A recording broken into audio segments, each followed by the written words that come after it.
Hey there, we're the Westlaw Pirates and welcome to the show. We're here to share our thoughts on Northwestern athletics and college sports with thoughts and analysis from the visceral to the statistical.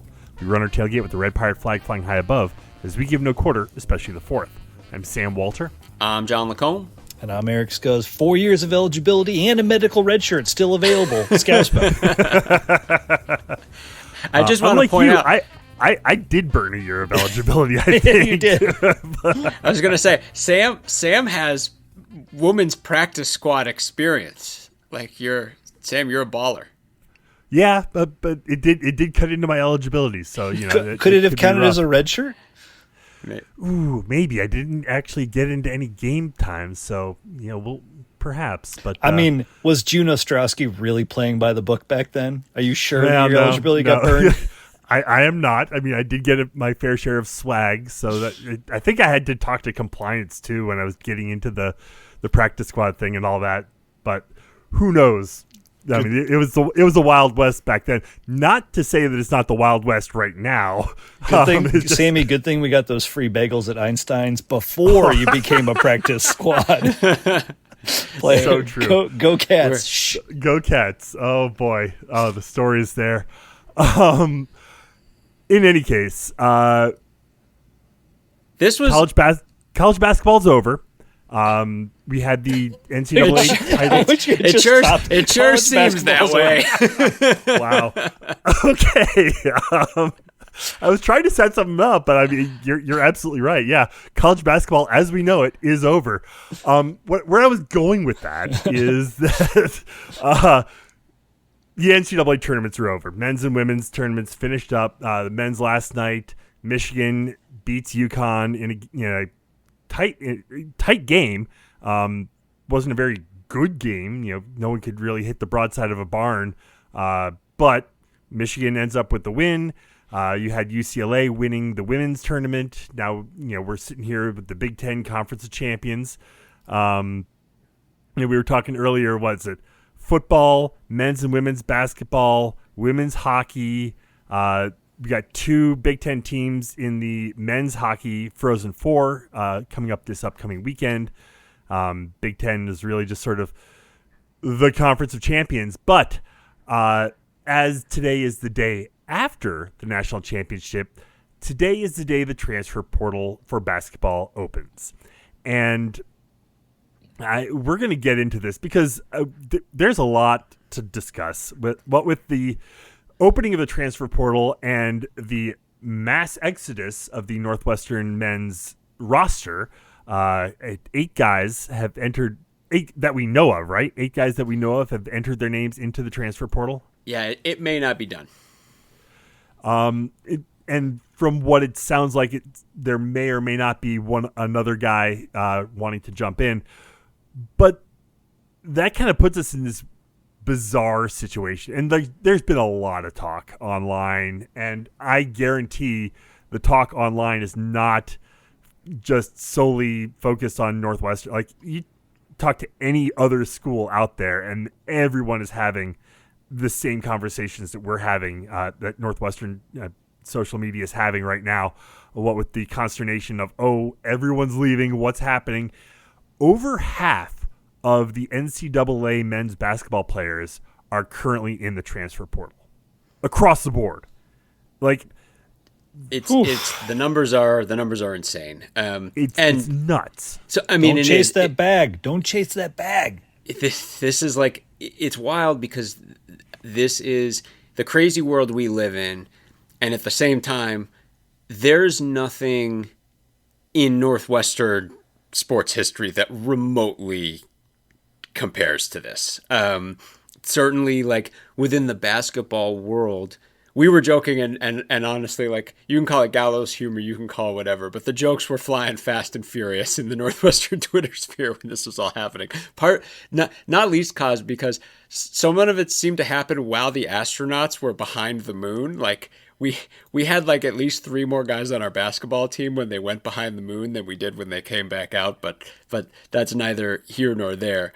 I mean, that just goes with our our metaphor of the Stargate portal opening up. I mean, right. I mean, you could just take it to the whole next level there. I think exactly. But I mean, all these jokes. I mean, I think everyone's trying to cope with the fact that there's no precedent for this at Northwestern whatsoever. I mean, one of the things we were talking about going back to when we were in school, when Kevin O'Neill was fired, Bill Carmody took over. That was always viewed as this big mass exodus by Northwestern fans because we lost David. I'm blanking on his name. David Newman. David Newman, our point guard. Steve Lepore. Lepore, we lost. We lost Ben Johnson a year later. And we lost Brody Darren to Creighton, where he ended up becoming a great player. That was viewed as a mass exodus at the time. And we were listing all the guys we returned, starting with Tavares Hardy, Collier Drayton, like Steve Blake, Jason Burke. Jason Burke. And Jason Burke. I haven't thought about Jason Burke in a long time. And on and on. Awesome. And Winston Blake and on and on. Like the team brought back so many guys, and it's just like it's apples and oranges. There's no precedent for this, and obviously that has caused there's no precedent like this for Northwestern. But you look at Michigan, who just won the national championship last night with 0 guys that they recruited out of high school. Yeah, and I think a lot of people are even looking at that being like what does that mean, right? I mean, I think a lot of people are like, is this going to be the standard? Are we going to walk it back? Are there going to be is there going to be a transfer cap? We've talked before on the pod about how this all feels transitional. It all feels like we're not at the finish line here. But obviously so much of Northwestern Nation is pulling its hair out about this in any number of ways, and there's any number of opinions, and even within, I think, our group, like you're going to see, I mean, we're not super far apart on this, but I mean, different views on exactly how, what this means, where this is going, etc. I mean, this is the hot stove topic. This is what everyone wants to talk about in Northwestern Nation, and with good reason, and that's what we're here to do. And I'm just going to come right off the top here and just kind of say where I'm at with this, because there's been a lot of people just freaking out and what is going on, what is happening. And I have said, pretty much since the transfer portal came into existence, with football, the transfer portal taketh, the transfer portal giveth. Today is the first day that anyone is officially being able to put their names in the portal. We have no idea who's coming. Collins in his the postseason conference said, the build of this team was not what it needed to be. Got a bunch of guys left. Whether they're all chasing the bag or whether some were showing the door, we don't know.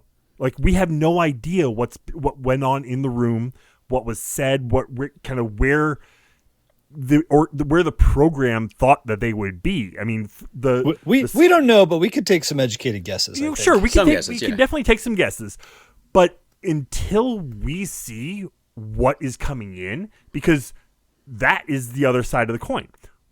We could be looking at a situation where we're massively improving this program. This was not a good basketball team last year, and to see so many people freaking out because a bad basketball team is being broken apart by the transfer portal, it's like, okay, let's not be I'm in a similar spot, Sam, and because I think it is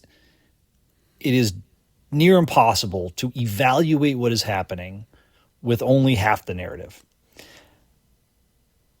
Now, that being said, it also doesn't look great, Bob, and that's where we have to take contextual information, right? And I think we've got some context on both sides of the equation based on things that have been reported or shared, in different spots. But on the negative side of the ledger, regardless of how good or bad our team was last year, there are 3 Power 5 teams that have 8 or more players in the transfer portal right now.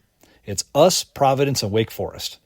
Now, there will probably be some other teams that get to that level as we go forward, but unlike in years past for both basketball and football, this is a position Northwestern has not been in before. Sure. And so that is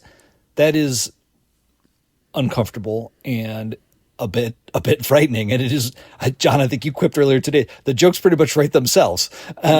Because the team has been gutted.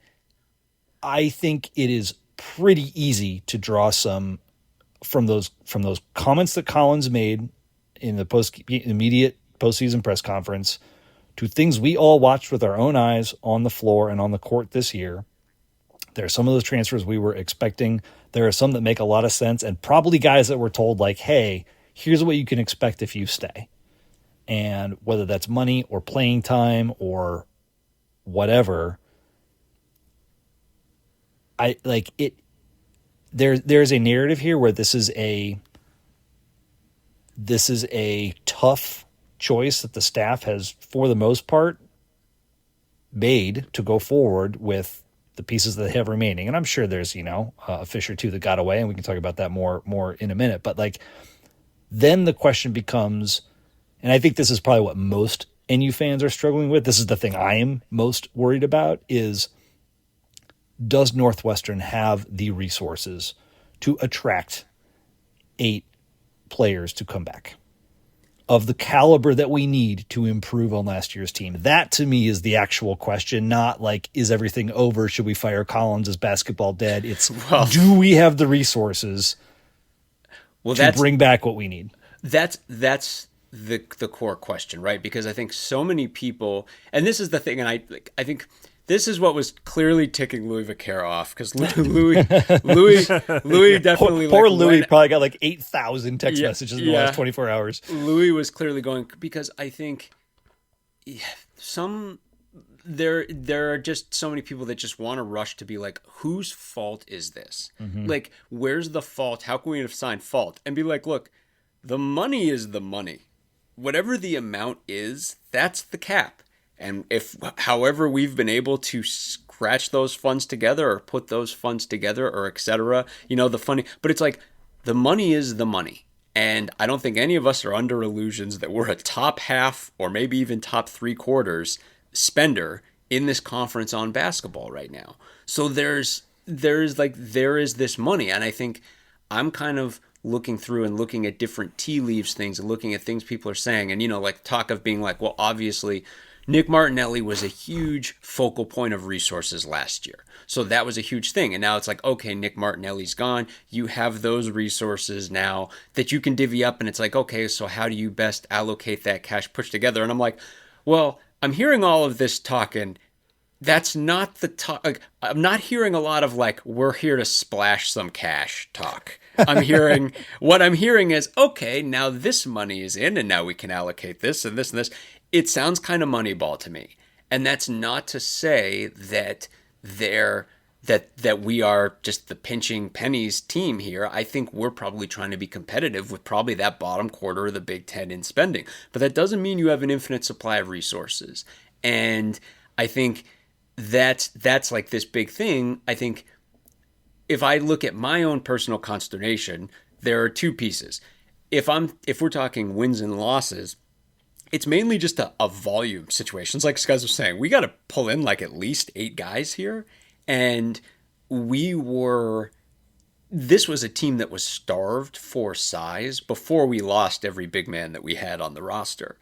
And so, I mean, it's just like, we know from experience of just this past season, but also from like having, situations where it's like, boy, we need Matty Nicholson to log as many minutes as possible because no one bangs like him, et cetera, et cetera. It's like, we need like 4 big guys coming in through the portal that are they're large and that they can bang.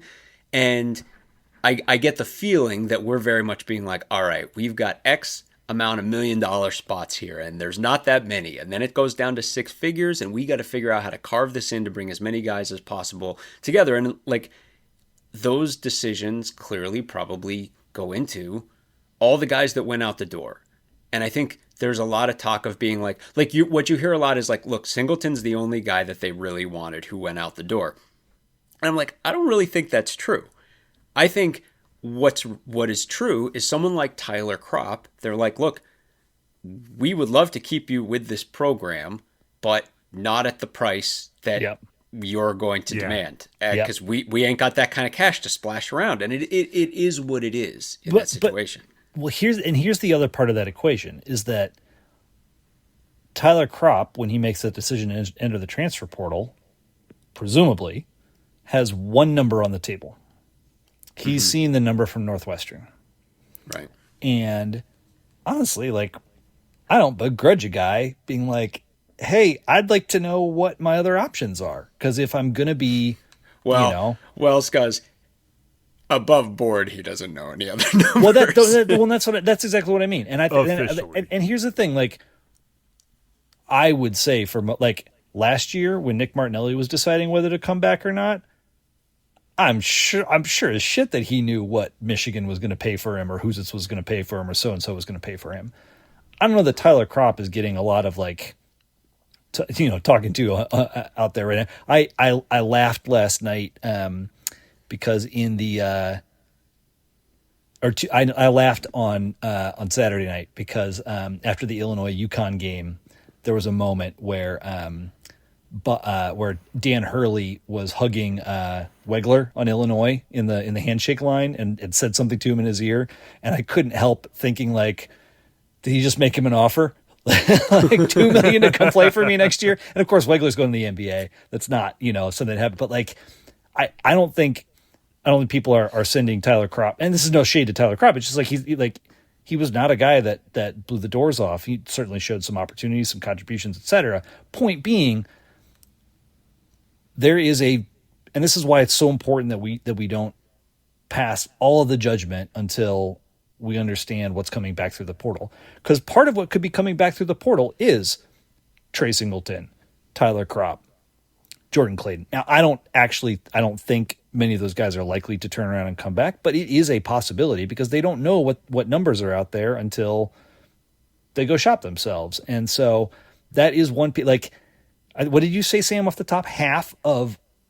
all the players in college basketball are in the transfer portal right now. Like, there are not enough landing spots for all these folks. And so I was digging up some numbers. So here's some numbers. And this is, honestly, this kind of puts it in perspective. The average cost of team rosters in 2025, and I'm using it's a website, nil-ncaa.com, and I don't know what the sources are here or how they've cobbled this together, but Patrick O'Rourke, CPA, Washington, D.C., is the guy who compiled the statistics and put this together. Anyways, I just like to cite my sources.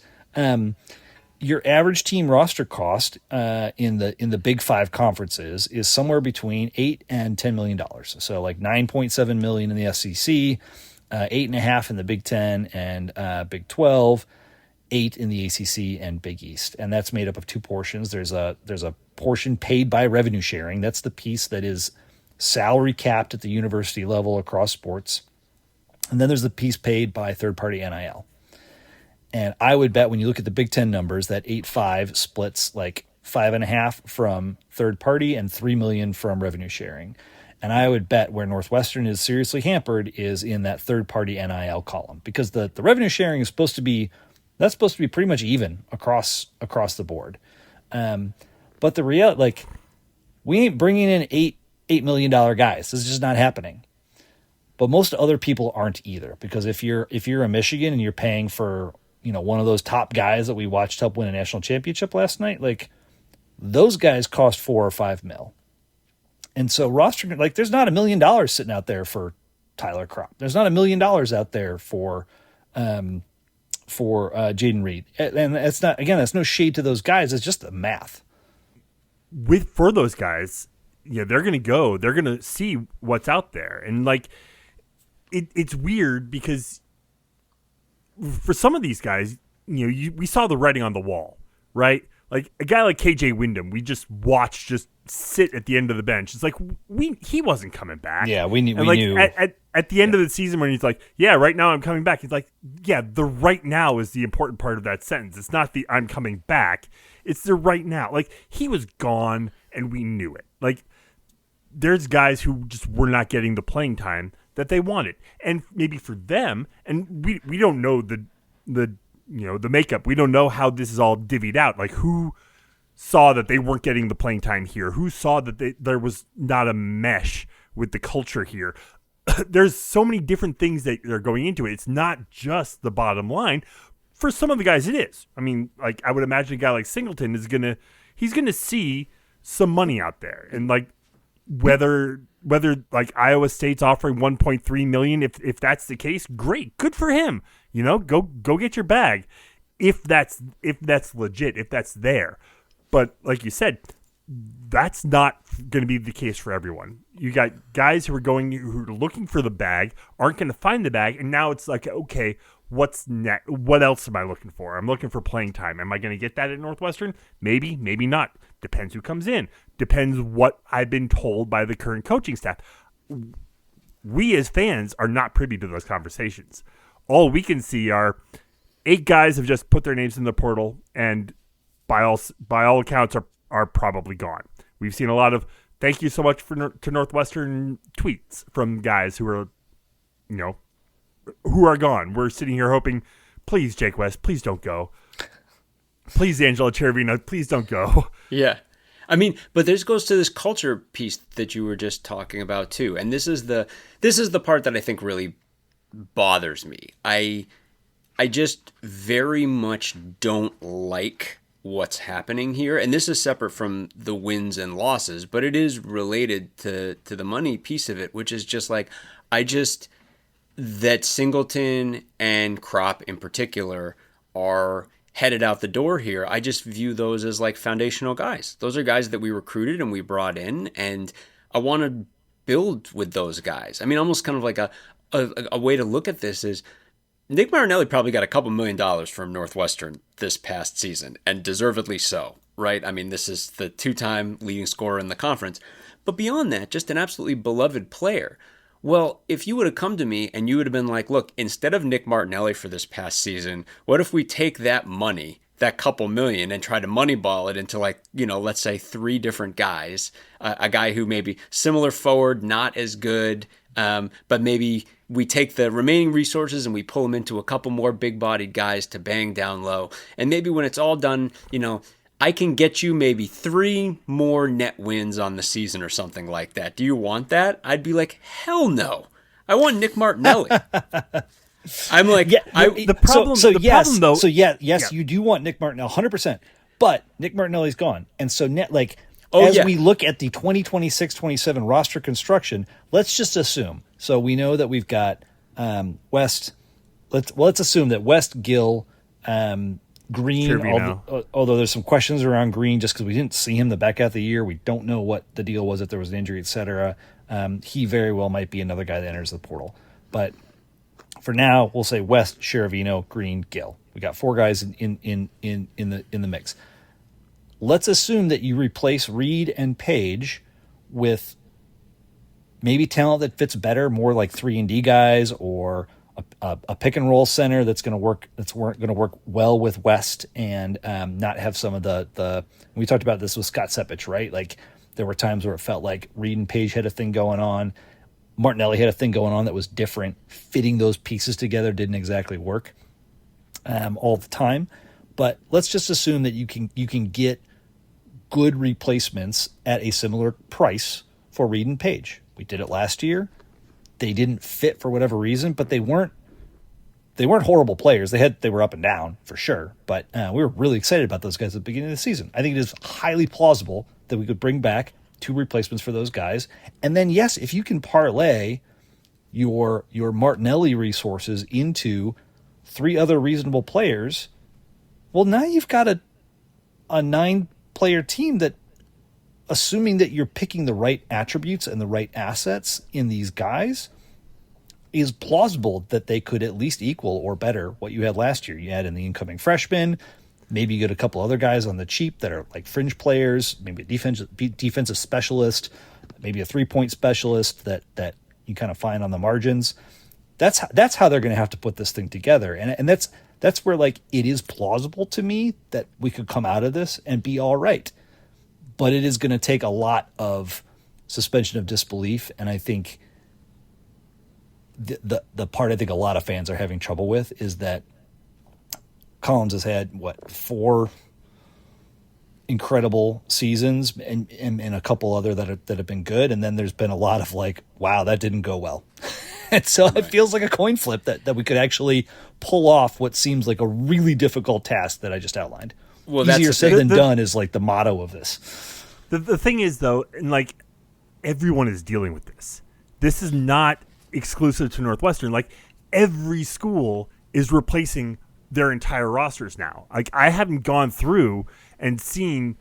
I mean, yeah, you mentioned earlier, like there's only 3 programs that have lost 8 or more guys, and we're one of them. But like, how many have lost 7? How many have 6? I mean, I don't have that number in front of me, but I'm sure it's a huge number. This is what college basketball is right now, for good or for evil. Whether we like it or not. I mean, obviously, this is not the college basketball that we grew up with. I mean, this is not what we have had even as recently as like 2-3 years ago. This is different, and this is what it is. And until like something changes and like there's rules put into place that prohibit like this constant roster flux, because that's what I think the majority of people year in and year out are like, I don't know who any of these guys are anymore. Like I was going into this season, we had pretty much a whole new team coming into this past season. It's like, I don't know any of these guys. We got all these like, I don't know them. Are they Northwestern? I don't know. That's the thing too, is all the new faces. I mean, I think this is the other piece that kind of bothers me, because it's like for example, juxtaposed with Duke. Duke's an academic powerhouse. Duke's turning over their whole roster on like a yearly by year basis. It's a new crop of 5 stars coming in every year.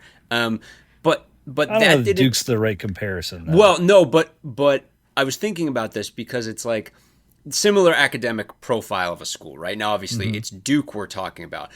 The interesting thing that I was thinking of, though, is like you can look at this year and you've got like, okay, well, you've got Cam Boozer there. He's coming in for 1 year and then he's coming out for 1 year. And this is the way Duke operates with all their best players.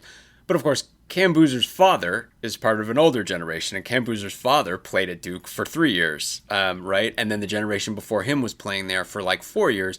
And that all built that championship culture up. Northwestern doesn't really have that similar kind of like culture. My point being, like, Northwestern is built like the idea that if you're doing, and I don't think this is going to happen. I think so much of this is very specific to this season relative to Northwestern. But if this was an every year thing, and if there was no specific person year to year that the average Northwestern fan could hang their hat on, I think you'd see a dip in fan support. I think so much of Northwestern, we're not the kind of team that's just cranking out 21 seasons on a regular like year to year basis, or that hasn't been the standard, right? And people hold on, a Boo Buie, right? A Nick Martinelli, a Brooks Barnheiser, right? A Vic Law, et cetera, Bryant McIntosh. These names that over 4 years or 5 years even, people fall in love with and really hold on to that. That's just a really big piece of the Northwestern experience. And I think now... I just don't think that exists anymore. I think... Across the board, that's just not... That's just not it anymore. I wish it was, but it's not. But see, I think at Northwestern, you're always going to need to maintain that piece. I think as of right now, I think Jake West is beyond essential. Jake West had a breakout season. Yeah. Of the freshmen, he was the top one. Singleton would have been number 2. And I think, it's very much like that is the focal point now. People will be like, Jake West had a great freshman year. He's the guy I know. He is the emblem of Northwestern hoops. Angelo Cheravino is a local kid who is a role player on this team that maybe we'll see, maybe looking at a more expanded role this coming season. Those are the guys I know. And that's what kind of you feel Northwestern Nation gripping those guys right now. Not just because they're quality basketball players, but because they're like knowns. It's like these are our guys. And I think Singleton, and that's the thing. Like, I mean, that's where people are like, Singleton's the only one they really wanted to lose. And it's like, yeah, but Singleton's off visiting Iowa State right now. He's got no connections to Iowa State. They are most likely, if they're giving him a better offer, it's probably whatever we offered, which is probably pretty good money, and probably a couple $100,000 on top of that. And I bet you, and I say this without knowing, but when you see Collins talking about resources and Collins talking about et cetera, I bet what Collins is thinking, a part of Collins is thinking is like, the budget is the budget, but there's got to be ample wiggle room for me to retain my guys. Because I'm sure he's looking and being like, any situation where we're watching someone like Trey Singleton walk away and not being able to match the amount of money that an Iowa State is giving him, because we can match the playing time. I mean, I don't know that for sure, but we know he was third in minutes on the team this past year. And I feel like that's like the piece where I'm like, gosh, this would all sting so much less if I was like, okay, but we know these guys are in the pipeline. These guys are going to be here going forward. These are the guys year in, year out that I can hang my hat on. And suddenly we have like a very tenuous hold on those guys. And that, I think, that's the part that gets me the most. Yeah, there's got to be a middle ground. Sam, I disagree with you. I do not think that the wholesale roster turnover is the norm. I think that is what gets a lot of talk and buzz. But when you look across, so Illinois has 0 players in the transfer portal right now. Purdue has 0 players in the transfer portal right now. Even when you look at schools like so Vanderbilt, if we're gonna hit on the high academic thing, they have their top flight point guards in the portal. And they got 2 other guys, one who's notable, one who's not. I was just looking at Minnesota and Maryland, some of the other lower end Big Ten teams, and again, there's just not that many people in yet. There will be, but I think it's important to know. We talk about this in football when we're like, Northwestern has one of the lowest transfer portal rates in the Big Ten in football, and we see that as a point of pride and as a good thing. And I think it would be disingenuous to look at this departure in basketball and say like all is well. Well, I'm not saying all is well, but like you mentioned Purdue and Vandy and those schools, Illinois, they're coming off great seasons. They're coming off seasons where, I mean, Illinois was just in the Final Four. Yes, that is the difference. They had awesome years. You got all these players who are like, maybe I'll go somewhere else, and they're looking around at but Lucas this is Oil why Stadium and seeing most of the place decked out in orange while they're playing in the Final Four. But we also just talked about Michigan turning over their whole roster. So it's not every school is turning over their whole roster was my point there. But then also that's why I brought up Maryland and Minnesota. So those teams were down in the basement with us, and they're not seeing wholesale turnover. And I don't know if they have the pipeline, John, that you're talking about. I think for Northwestern to succeed in college basketball and to achieve what we want to achieve, we have to be successful in both lanes. And we've been unsuccessful in one, and now it seems like we're being unsuccessful in the other because we've not had a great history of transfers at NU either. Yeah, I think again, I like Singleton. I mean, part of the whole thing with this, right, is like the players have the ultimate power here, right? If the market is there, and it's like we've talked about this. I feel like we were talking about this with Rod Hurd when we were talking about money that has quickly become quaint compared to the amount that these basketball players are getting, right? But it's like the difference between what Iowa State's offering Trey Singleton and what Northwestern's offering Trey Singleton could be a house. I mean, it's like, and that's the thing where it's like, I think there's a hard cap on the money that Northwestern's got right now, and it's hamstringing them. And they probably offered him a lot of money, and some of these other schools are offering him even more. And that's where, I feel like, and you've heard this from Braun, but you've heard this from Braun and Collins, where they're being like, talking about like, we need to get a new president in because we need everyone moving in the right direction. And part of me thinks like, look, like if you need to put together some, 7-figure retention fund that is something that exists above and beyond whatever the yearly amount are, and be like, look, we need all that money, and then we need an amount of money that if we've got someone that really is like part of our culture and part of the fabric of Northwestern, we cannot let that person walk. We have to match whatever that money is. And we need funds for this, and we need everyone pulling in the same direction, make sure that this is all going, and et cetera, et cetera. And again, I don't know any of the inner workings of this, but again, the thing I come back to is like the money is clearly finite, and they clearly want Trey Singleton, but they want him at a price that other people are willing to exceed. And that I'm sure applies to Crop.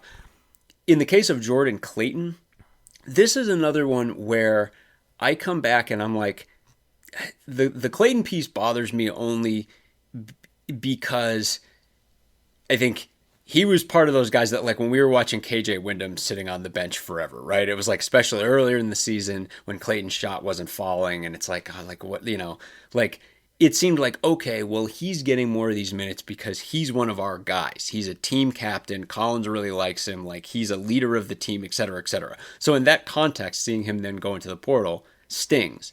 On the other hand, he's been here 3 years, and there's a really solid chance Clayton's got his degree. Or he does. He straight yeah. up. He Right. came out in his like thank you Northwestern. He came Right. straight out and said, I got my degree in 3 years. Right. And that's the thing, like, in that context, like, we've talked about this with football plenty of times. Then go with God, young man. Go get yourself a graduate degree and go make some money. You 3 years of service and you got your degree. Wouldn't you think that's probably one of the reasons Shervino is still around? It's possible. Probably. Yeah. And again, that's great. But I mean, it's like, It's part of and it's part of the calculus. People need to keep that in mind. Like, everybody likes to gnash their teeth about the money. That this other piece is part of the calculus. Yeah. And again, it's like, that's, if I just, it really bums me out this year because I look and I'm like, we only have 2 recruits coming in this year.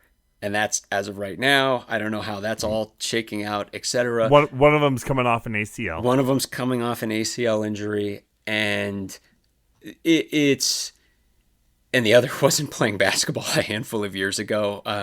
But is 7'2". But is 7'2" and absolutely massive, yeah. And posting videos of, this is Simon Guy, and this posting videos of himself working out every day and getting bigger and bigger, which is awesome. But above and beyond, I'm like Scuzz was saying, there has to be that middle ground. At Northwestern, there just has to be. From a heart and soul perspective, and also from a fan interest perspective. Like, a guy like Jake West needs to be in purple, and he needs to be in purple for a long time. And it's because people care. And this is like a really big piece of it. And I think of 2 years into Boo Booey's career, weren't no one building statues to Boo Booey, right? Yeah. Well, guys develop and grow over time. So this is where I think, like, I do think you can paint, I don't want to call it an optimistic view of the future. It's probably like an idealistic view of the future of like, if there's anything that has been unequivocally true of the Collins era, it's that success is defined by the point guard position. And you made the comment earlier, John, like Jake West is an absolute imperative for this program. 100%. Yeah. 100% agree. And I think a sensible roster construction that learns from what did not go well this past year, namely, like, hey, coaching staff, know thyself. Like, don't get guys that you're going to get frustrated with on the defensive side of the ball and then not play and totally, screw your roster. I mean, if I was gonna like hammer one major issue of this team, it's that it did not have the defensive profile that these coaches want, and they made playing time choices that I think are biting them in the ass now, frankly. Sure. Or at best, it's like, well, why did you bring in these guys? Did you think that you could change them? I mean, there's no shortage of ego in the coaching ranks in college, and I just hope we're able to navigate that through line as we figure out next year's team and take the lessons from this season and what did not go well on roster construction. And we're not going to get it perfect, but if we've got a point guard and we can put enough around that point guard, then you can start looking at the pipeline again of, all right, well, let's say one of our 2 recruits coming in this year hits. Well, let's make sure we've got the structure and the point guard and the success to build on so that in 28, we're not talking about, 26, 27, when we go to 27, 28, we're not talking about a wholesale change on the team, because I don't like Northwestern cannot play this game every year. I think this is like a one time. Right. This is the one time you play your cards. It's the jailbreak blitz. It's like the, all right, shit, tear it down to the studs, and if it works, it works. And if it doesn't, we're probably talking about a new coaching staff in 2 years. Yeah, I think those are the stakes. I think Singleton and I mean Page and Reed are so fascinating because they were both pretty big guys to get through the We were portal. we were ecstatic the moment we Yeah, saw them hit the court in the fall. Like this wasn't even just like reading about them on paper. This was like watching them on the court in Northwestern uniforms the first handful of games of the season. We were right, everybody. right. Jay Sharman was like ready to get down and propose to Reed after the first time we saw him at an exhibition game. Yeah, I mean And then like a month and a half later, and everyone's like, "What is going on with this guy?" well, and that's the thing is, Scuzz was basically being like the pieces have to fit, and it's like, look, if you're listening to this and you're like they couldn't get two pieces to fit, how are they going to get eight to fit this year? I don't have any particular comeback to that argument. Like they're gonna have to figure it out somehow. And I, like there's three different examples of where I would point to like you had a guy that could have fit better and you didn't play him, and I don't understand Yeah. why. I still And don't that's- understand why. I will never understand why. Yeah, I and mean, that's a near term, like that was just like an in season thing. Like that has nothing to do with like the future of this team and whether or not I think those guys should still be on the team or not be on the team. But like I'll use Justin Mullins as an example because he's someone who's graduating.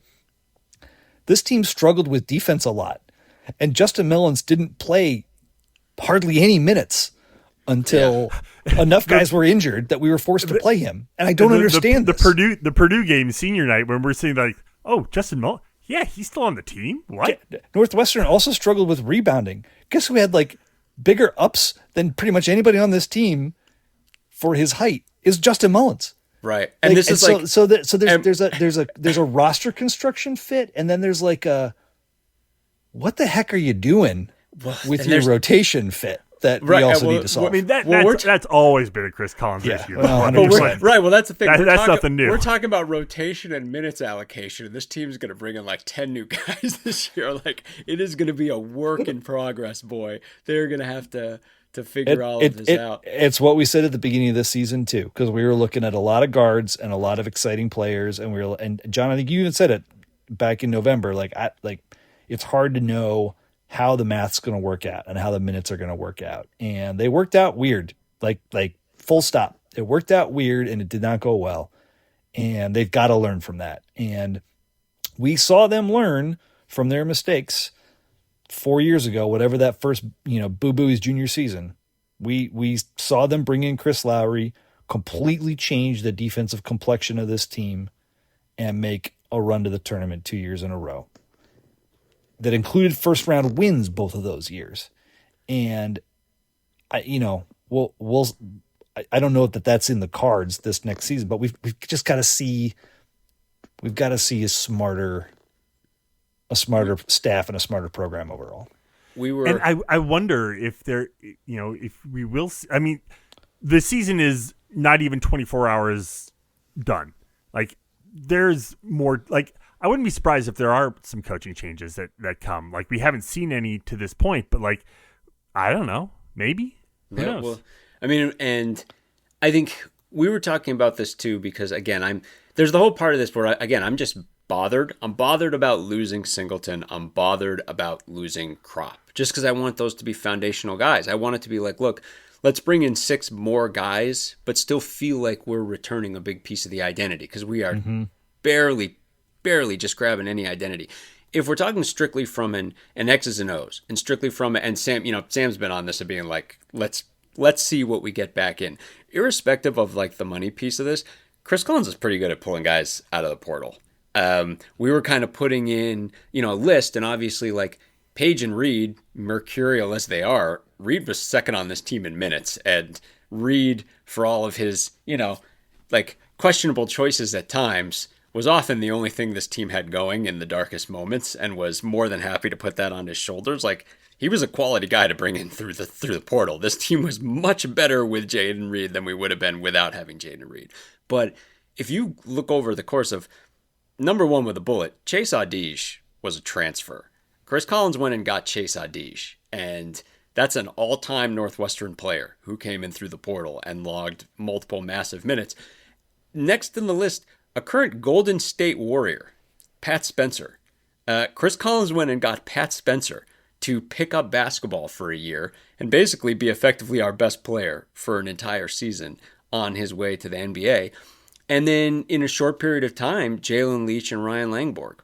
Those are both two massive contributors to really good basketball teams. Like, Chris Collins went and got all of those guys. And that wasn't like a money piece. Like, he identified the right guys and he went and picked them all up. So with this many bites at the apple, and hopefully some resources to spend, I mean, clearly they've made the tough financial decision to let guys walk here. Like, he's got a lot of bites at the apple and he's probably going to get some big hits here. But obviously, like, they've got to figure out how to allocate all of this and bring in a load of guys, right? Like, I mean, it's a lot to ask. You need a couple big time impact players. You need a lot of mid-level guys. You need a big suite of depth at size that can bang. And then you need all these pieces to miraculously fit together. It's a lot. It's a lot to ask. Well, I mean, like you say, this is day one. And, there still might be one more shoe to drop from another guy going in. Please let it not be Jake West. Please let it be nobody. I mean, let's hope.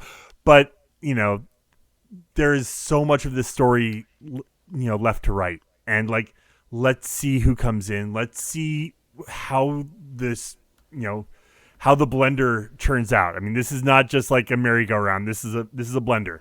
This is, putting half of college basketball in a blender, putting it on puree, and then seeing what comes out.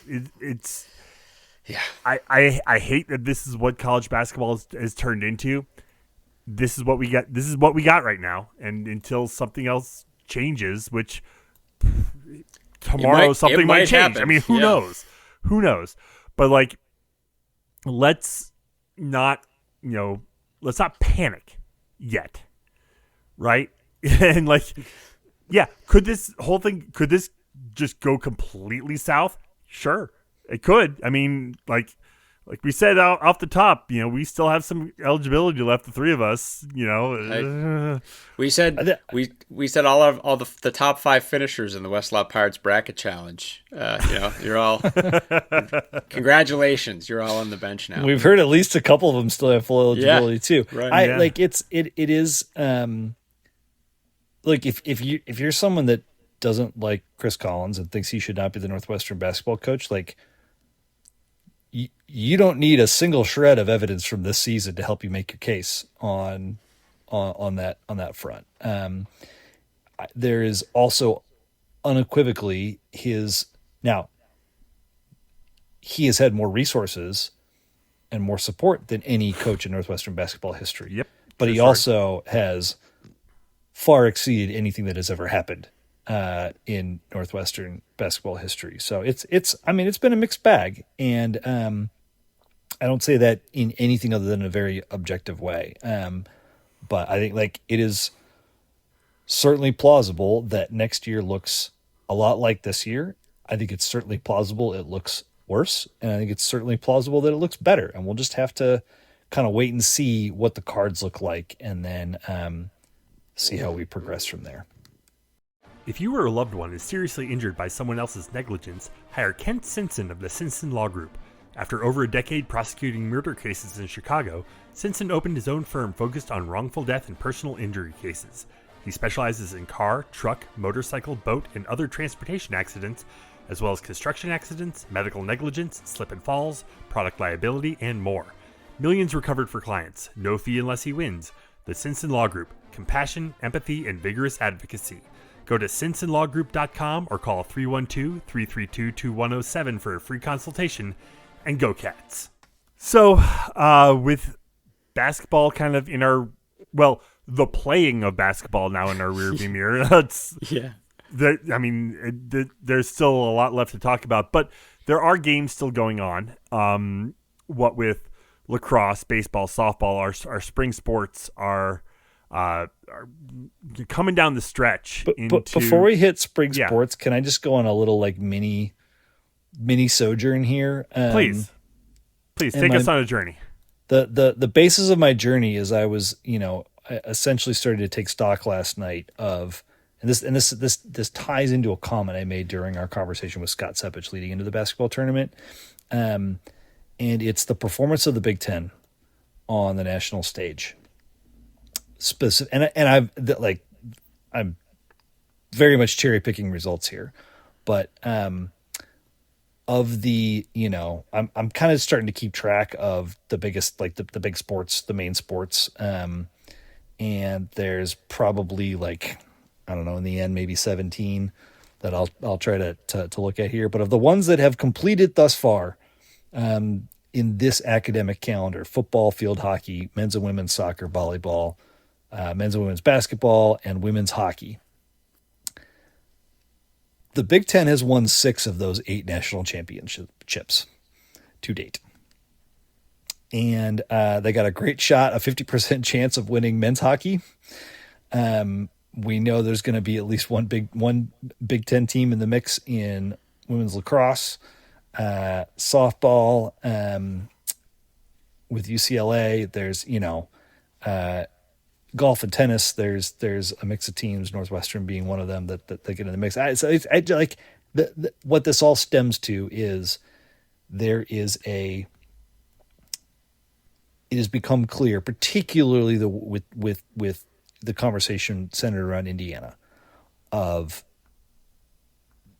the Big Ten's war chest when it comes to NIL and big time booster support that can now more directly fund these teams and these sports. The Big Ten's got a leg up. And we talked a ton about the Kelly School of Business in Indiana and that fan base, Mark Cuban, et cetera, the resources that they can go get. Michigan, same deal. Ohio State, same deal. Penn State, same deal. Hell, Penn State has a men's hockey team because the owner of the Buffalo Sabres built them an arena. That's literally how they have a varsity men's hockey team. And while there is a lot of money in the SEC, on average, en masse, they don't have the same type of financial backing. And it's interesting to see how this is playing out. And this is my own little personal tracker on what happens as we go forward. But I was watching for how Big Ten would perform in this tournament, and they performed quite well. It felt like not just the championship, but having 2 teams in the Final Four.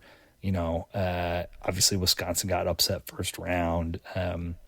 This isn't, I'm not suggesting that they were perfect, but generally this was a really good performance for the Big Ten, and this trend is persisting across sports this academic season. So you're saying that getting a massive TV contract for football trickles down through other sports, maybe? Seems like it. That and having the biggest fan bases and the richest fan bases, it seems to be a helpful situation. Sure. Well, and let's pat ourselves on the back, Northwestern, for shouldering a big piece of this load. Once you get into the stick sports and the spring sports, Northwestern's currently holding 3? Are we still holding 3? We've got field hockey, golf, field hockey and golf. But yes, Northwestern, we're doing our part to promote this hegemony. So on the topic of the spring sports, we've got lacrosse kind of, on a nice little streak here. We talked last week, John, you and I, about the big, Chicago's lacrosse day with the combination of the Notre Dame Richmond men's game immediately followed by Northwestern versus Southern Cal. Cats came out, won that game 11-5. Now on Thursday night, heading out to Maryland to take on the number one team in the country. A win at Maryland would make 2 road wins against the then number 1 teams in the country, which would be massive. Unfortunately, I do not have a family trip scheduled to the border of Maryland to send my juju. Your good luck charm. You're not. Yeah. That's not happening this week. But anyone who is on their way to Maryland and wants to give a little Northwestern juju, that would definitely be welcome. But huge game coming up on Thursday for the ladies. a win at Maryland, and now all of a sudden it's like, hey, we're right in it. Like, and yes, the Big Ten tournament is coming up. There's some incredible teams in the Big Ten. We will probably see Maryland again, one way or the other, right? Before all said and done, just as we kind of position ourselves for the NCAA tournament, a road win would be huge here.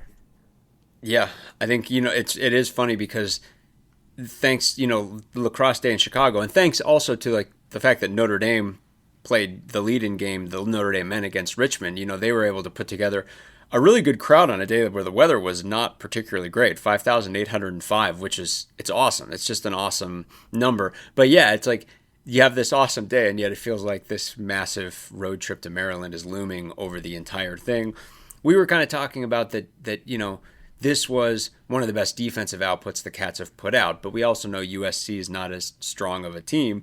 The Cats are really kind of defensively, hanging on by the skin of their teeth against the top attacks, and that's with Jenica Cuoco playing just out of her mind in goal. I mean, she's really been an excellent keeper all season long. The defense has just been, it's been a little bit of a roller coaster ride, and the Cats they've clearly turned it up, and you've got a Dee Foster and now Maddie Epke really coming out to support Maddie Taylor, and so it's like the goals are there, and it's like the defense is just need to pick it up just a little bit against the top competition, but the Cats have shown that all season, like if they're catching a team in the top 3, that team's getting their very best game. So yeah. It's a big one, but let's see them go out and knock off another number 1. So the reason Maryland is number 1, they're undefeated. They're 13-0. They have wins at Syracuse versus Virginia. They beat Princeton by 4 at home. They beat Johns Hopkins at home by 3. Have they played Ohio State? They beat Penn State by 1. They have not played Ohio State. They beat Oregon by 8. I mean, they beat USC by 6. So this team, this is I feel like their bread and butter is a little bit more on the defensive end, but it's not like they've put up crazy results that are out of sync with what Northwestern has done. They certainly don't have anything as impressive as Northwestern's wins against UNC and Boston College. Or even did we play Notre Dame? No. Is Notre Dame good this year? No, we didn't. But the Johns Hopkins score. So we beat Johns Hopkins pretty handily. They only won by 3, granted on the road, but they only beat Penn State by 1. I think so. This is, they're number 1 for a reason. They're undefeated. We have to go to their house. This feels gettable to me. Mm-hmm. Yeah, for sure. Yeah. And, kind of after that, we head up to Penn State. Penn State's not a knockout. They're no pushover either. I mean, they're ranked number Top 18 team as well. So, yeah. Yep. And then Rutgers and Michigan is right up there too. So it don't get any easier. I mean, again, the Cats, they've worked their way back up to number 6, but there's not a huge margin. No, for error here. we're number 4 now. Yeah, no, number I'm 4. looking Yeah. at Maryland's schedule. They have a game against number 4 Northwestern. So, we're right back up there, in the top where we belong. But then, to your point, John, Michigan is number 6. So Yeah. we got number 1 this weekend, a top 20 team in Penn State, Rutgers, and then a top 10 team in Michigan. So it's the kind of finish that Kelly Amonte Hiller wants, and there's no doubt that this game against Maryland is one that she definitely wants. Yeah, for sure. So that game is on Thursday.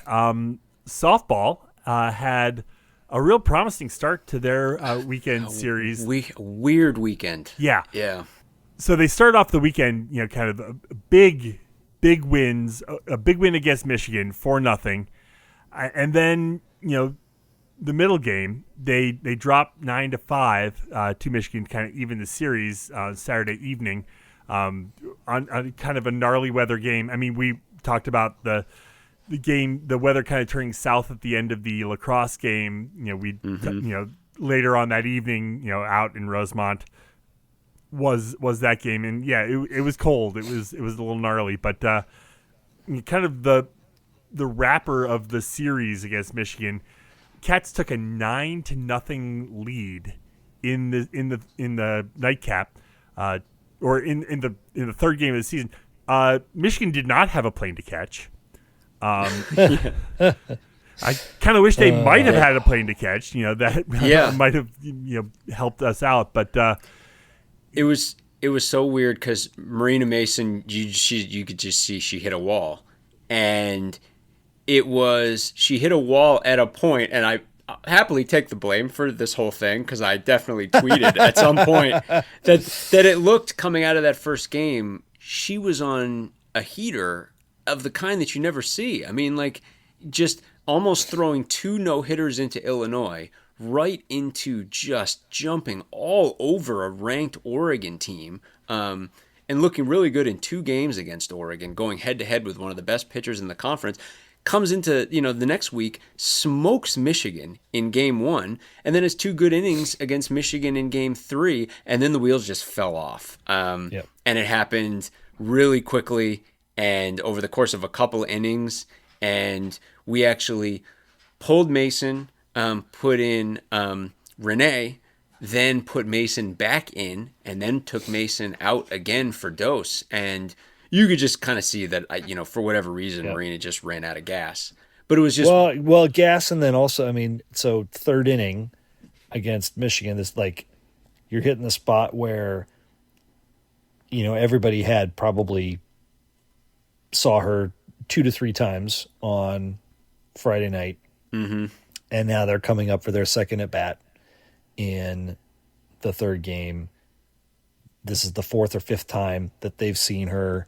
She is no doubt starting to tire. This is a true freshman, right? And so it's a confluence of things that also includes Michigan being really, really good at softball. So I think, it sucks that game went the way it went and we lost, having gotten a 9-run, start. But what is really exciting is the emergence of Marina Mason, the continued ascendance. 100%. You guys talked about it a ton last week. And then the bats are starting to come together. This team is starting to emerge. And that is really exciting because it's been a tough start. Yeah. And that's the thing. It's the long term is the bats are there. They're, they've found their ace. It really was such a bizarre game. But yeah, there are, I think I was looking at one of the pieces, maybe it was Insight and you put up, that was talking about it's definitely some consternation here. And I'm like, I get that. You blow a 9-0 lead. There's no sugarcoating that. But yeah, in the big picture, the Cats have found their ace. The bats are there. There's plenty to be happy about here. The men in baseball had a 3-game set over the weekend as well. Almost exactly in reverse. They lost to Michigan State on Friday, 5-1, and then on Saturday afternoon, a 10-9 win in walk-off fashion to even the series, and then to take that Sunday afternoon's game against Michigan State, win that one 8-6. They had an 8-4 lead going into the 9th. Michigan State, clawed through 2 to kind of make it real tight, but they held on to win. First series win. It's a hell of a weekend for the men. We've been talking about it with this team. The margins are just so tight.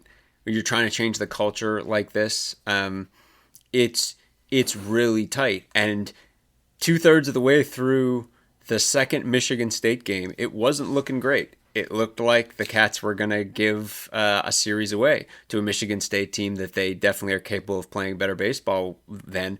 And then they totally found it. And the one thing about this team, man, they can hit. And in that second Michigan State game, their 7 guys had multiple hits. I think it was the first time that many guys had multiple hits in a game since 2022. And then 8 different guys had an RBI in game 3 of the series. I was just looking at that. Not all 8 runs were knocked in by a different individual. That's awesome. That's pretty cool. Yeah, I mean they can all hit, and I mean we've talked about all these guys like McElpatrick, Lausch, Kucherak, like these guys can all. And I mean like Nick Ruiz had a great weekend. There's a lot of guys who can hit here, and the other big piece of this with baseball is their first half has been so much more difficult on paper than their second half is going to be. If you look at the whole next 20 games, and it's really 23 something games left on the schedule, something like that. The Purdue series lords over everything else. Purdue's good. They're 20-10 right now, and that one's coming right up this weekend. Every other game on the schedule, the Cats can claim to be as good, if not better, than the team that they're playing against. Those are the margins. I mean, if this team can hit like they hit this weekend and get just enough out of their pitching going forward, they might be able to put together a run. Yeah, so I mean, you mentioned kind of their upcoming run. They got a game on Wednesday night against UIC. The 3-game set against Purdue that you mentioned, another game against UIC, and then head out to Michigan for a 3-game set in Ann Arbor before continuing their season from there. So definitely keep an eye on that. Anything else to mention before we get out of here tonight? We've kind of gone over a lot. The one other thing I'll say, so spring practice is rolling right now. We talked about it, getting started last week. A couple interesting things. Big Mo Eradikai playing center, which is really interesting. He's clearly, the focal point of that offensive line right in the middle. It's been really fascinating to kind of see okay, so what is this offensive line competition? You're seeing a lot of different guys popping up in there, getting a lot of reps. It's really cool. But I mean, Big Mo on the inside and clearly becoming kind of a real leader of this offensive line is really cool. That's been really cool to see. And then maybe it was because it was in the context of this massive state of flux that we spent so much time talking about with the basketball team. But Braden Bruss was interviewed today at practice. And that's a guy who's a 4-year player now. It's obviously a guy who's committed to Northwestern 110%, a guy who's really developed at Northwestern, right? First in special teams and then in the linebacker core. And a guy who's just, he's a Northwestern guy all the way. And, we've been able to get to know his family a little bit, and they're just really awesome. But it's just someone who's just made that massive long-term commitment to Northwestern. And he's talking about, how seeing Chip Kelly's schemes helps him as a defender, helps their defense as a defender, and just the way he's talking about everything. It's just one of those things where it's just so great. And you're like, I get you have to pull in a million different guys, and you have to work the portal, and you have to do all these things in the name of finding the win. But man, when you find a Northwestern guy like that, and he's at the university for 4 years, 5 years, giving his best and developing and everything and being a part of the community, all things being equal, that's always what every Northwestern fan is going to pick. And, that when you get it, it's great. And getting a reminder of that in the context of all this basketball stuff, I was like, man, I'm glad we got Braden Bruss. I'm glad we've had that guy for 4 years. On a very different subject, one of my absolute favorite sporting events of the year culminates this weekend, the Frozen Four. It is in Las Vegas. Wisconsin and North Dakota make up one side of the equation, Denver and Michigan on the other. Put in Dartmouth, you cowards. Michigan could win 2 championships in back-to-back weekends. We'll see what happens. But Thursday night semifinals, Saturday evening championship, and it's just one of my favorite things. It's insane. It's stupid. Single elimination hockey is preposterous, but it is a lot of fun. So for those who are jonesing for a little more college action, get it this weekend. I have it on authority that Wisconsin cheated for every one of their 5 goals in their 5-1 win over Dartmouth in the opening round. Damn straight, John. Well, on that note, we'll go ahead and leave it there for tonight. Head to our website, westlawpirates.com, where you can leave comments and questions. Find us on Facebook, Twitter, Instagram, Blue Sky, YouTube, at Westlaw Pirates. You can always email us, westlawpirates@gmail.com. Tune in next time as we give our visceral and statistical views on Northwestern athletics, and look for us in the west side of Ryan Field flying the red pirate flag, because we give no quarter, especially the fourth. For John Lacombe and Eric Skasby, I'm Sam Walter. Thanks so much for listening. We'll see you next time.